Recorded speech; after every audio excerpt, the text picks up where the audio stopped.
नमस्कार,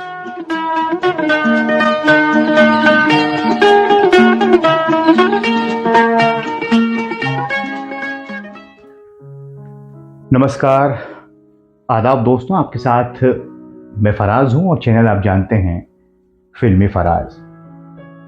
आज के इस कार्यक्रम में हम कुछ ऐसी बात करेंगे जिसके बारे में बहुत से लोग जानना चाहते हैं, बहुत से लोगों को मालूम है लेकिन बहुत से लोगों को नहीं मालूम। जब गुरुदत्त साहब इस दुनिया से गए थे तो कैफी साहब ने जो गजल लिखी थी, रहने को सदा देहर में आता नहीं कोई, तुम जैसे गए ऐसे भी जाता नहीं कोई, ये कई लोगों पर दोस्तों फिट बैठती है जो वक्त से पहले दुनिया से चले जाते हैं। और ये बिल्कुल सादिक आती है, फिट है जनाब मोहम्मद रफ़ी साहब के ऊपर। वक्त से बहुत पहले चले गए लेकिन इतना काम करके गए कि शायद हम लोग अगर पूरी जिंदगियां भी जी के जाएं 100 साल तो भी उसके आसपास भी नहीं भटक सकते हैं। रफ़ी साहब के गीतों के बारे में हम अक्सर बात करते हैं, उनकी नेकियां, इंसानियत पूरी दुनिया बात करती है। करोड़ों लोग उनके चाहने वाले शेदाई हैं। एक से बढ़कर एक ग्रुप्स बने हुए हैं, सोशल नेटवर्किंग साइट्स हों या कहीं भी म्यूजियम्स हैं उनके नाम पर, संग्रहालय लोगों ने बना रखे हैं, अपने नाम के साथ रफ़ी साहब का नाम जोड़ रखा है। इस हद तक मोहब्बत। रफ़ी साहब ये भी हम जानते हैं 31 जुलाई 1980 को इस दुनिया से गए, लेकिन हमारे दिलों से कभी नहीं जा सकते। और वो जो मंजर था बारिश का, रमज़ान का महीना, जुमे का दिन, जुमे की नमाज के बाद उन्हें सुपुर्द खाक किया गया। लाखों लोग थे, बारिश हो रही थी, क्या फिल्म स्टार्स, क्या आम लोग, सब एक थे। रफ़ी साहब के गीत गूंज रहे थे हर जगह। 1980 से लेकर आज तक आप ये देखेंगे कि रफ़ी साहब की जो शख्सियत रही, जो उनका नाम रहा, वो बढ़ता जा रहा है, बढ़ता जा रहा है, बढ़ता जा रहा है। वो इतना बड़ा एक मतलब पेड़ है जिसके नीचे हम सब साया एक तरह से लेते हैं। आज भी उनकी जो फरिश्ता सिफत इंसान थे, आज भी उनकी मुस्कुराहट के जरिए हम लोग उनके गीतों के जरिए, उनकी नेकी के जरिए खुश होते हैं। दोस्तों ये सारी बातें मैंने आपसे इसलिए की, हालांकि ये आपको मालूम है कोई नई बात नहीं है, थोड़ा सा वक्त आप कर लिए, माफी चाहता हूं, लेकिन रफ़ी साहब का जिक्र हो तो फिर थोड़ा वक्त तो निकाला जा सकता है। 2010 में रफ़ी साहब की जो कब्र थी उसे खत्म कर दिया गया। सेंटा क्रूज का जो कब्रिस्तान है जहां वो दफन थे, और भी लोगों की कब्र को खत्म किया गया, जिसमें नौशाद साहब का नाम शामिल है, मधुबाला, इफ्तिकार साहब जो एक्टर थे, साहिर लुधियानवी, साहिर साहब की कब्र में उनकी बहन को दफना दिया गया। जो होता है, अच्छा ऐसा इसलिए होता है कि वैसे तो इस्लाम में पक्की कब्र का कोई तसव्वुर है नहीं, लेकिन लोग बना लेते हैं, आज भी बनाते हैं। क्योंकि अगर यही सिलसिला चलता रहेगा तो फिर दूसरे लोगों को जगह कैसे मिलेगी, और वो भी मुंबई जैसे शहर में जहां करोड़ों की आबादी है। ये तो इम्पॉसिबल है। बहुत से बहुत अगर कोई पक्की कब्र बना भी लेता है, 1-2 साल में खत्म हो जाती है। लेकिन रफ़ी साहब की, मधुबाला की, इनके तो इंतकाल को, मधुबाला को तो कब से चली गई, रफ़ी साहब 1980 में गए। तो जब बहुत ज़्यादा दिक्कतें आने लगी उस एरिया में, जो कमेटी के लोग बताते हैं कब्रिस्तान की, कि हालांकि वो ये भी चाहते थे कि अगर रफ़ी साहब, नौशाद साहब के कब्रों पर लोग आना चाहते हैं, खराज अकीदत पेश करना चाहते हैं, तो ऐसा किया जाए कि कोई स्मारक घोषित कर दिया जाए, लेकिन ऐसा ना हो सका।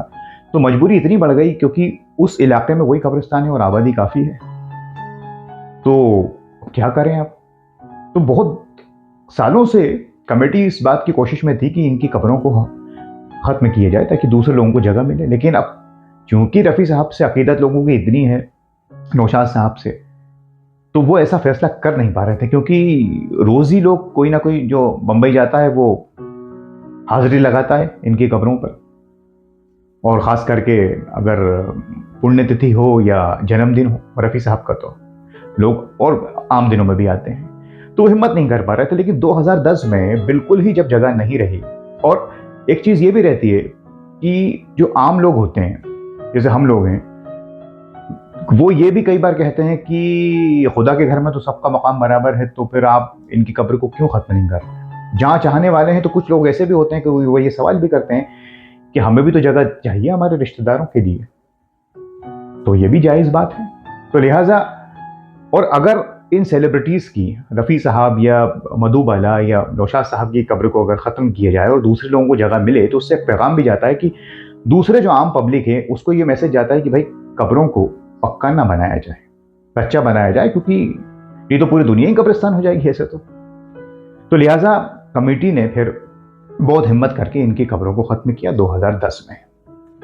इससे यकीनन जब रफ़ी साहब की कब्र को ख़त्म किया गया, हटाया गया वहाँ से, तो उनके शहदाइयों को जो थे और हम लोग बड़ा दुख हुआ, अफसोस हुआ, क्योंकि उनकी आखिरी निशानी वही है, उनका आखिरी मुकाम जहाँ लोग चले जाते फिर सुकून। वैसे तो उनके गीतों के ज़रिए, उनकी बातों के ज़रिए हम फैज़ पाते रहते हैं, लेकिन फिर भी जो बम्बई जाता था वो रफ़ी साहब का अगर कोई चाहने वाला है तो कब्र पर ज़रूर जाता था।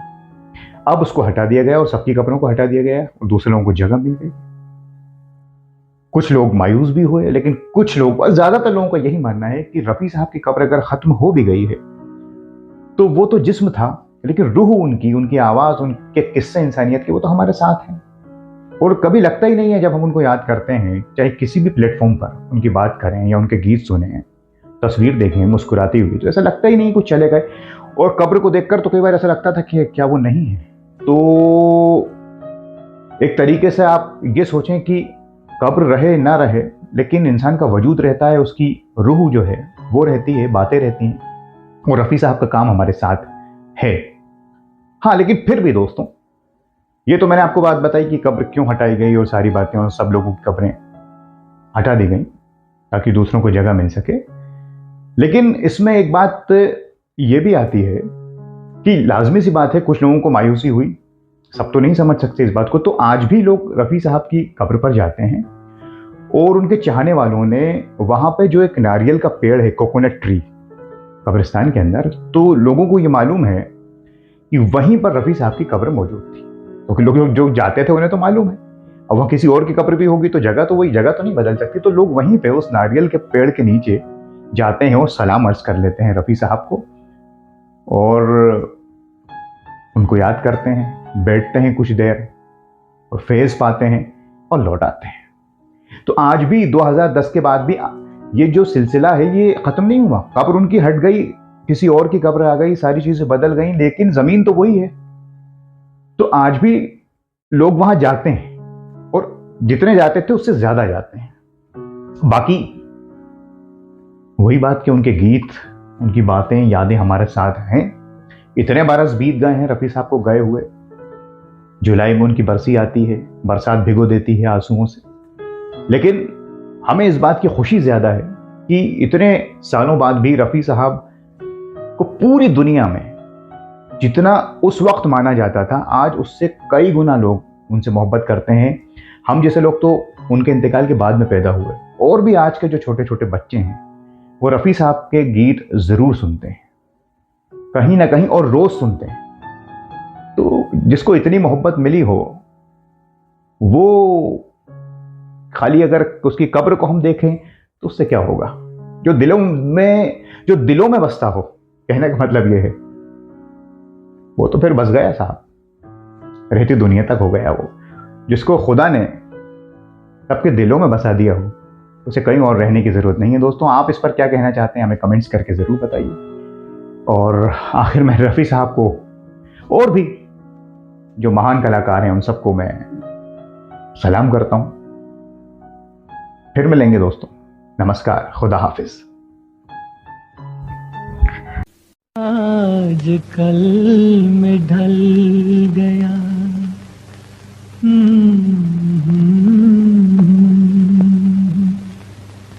तू भी सो जा,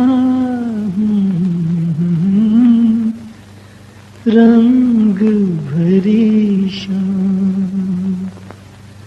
आज कल